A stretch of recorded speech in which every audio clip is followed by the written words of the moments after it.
When you're dealing with ants in your garden, diatomaceous earth is a good deterrent, kill them off. And as you can see, if you use a sifter,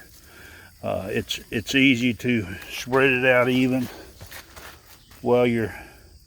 going down the row, and that way to ensure you just don't have big clumps on the ground there and waste a bunch of it. But anyway, that's one way to deal with them organically, so you don't have to worry about that ant problem. The okra down here in the south,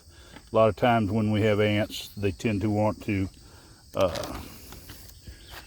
take and start coming up, and I don't know if they're chewing on the blooms or if they're mining aphids or what, but anyway, we don't want them, and so that's how we deal with them.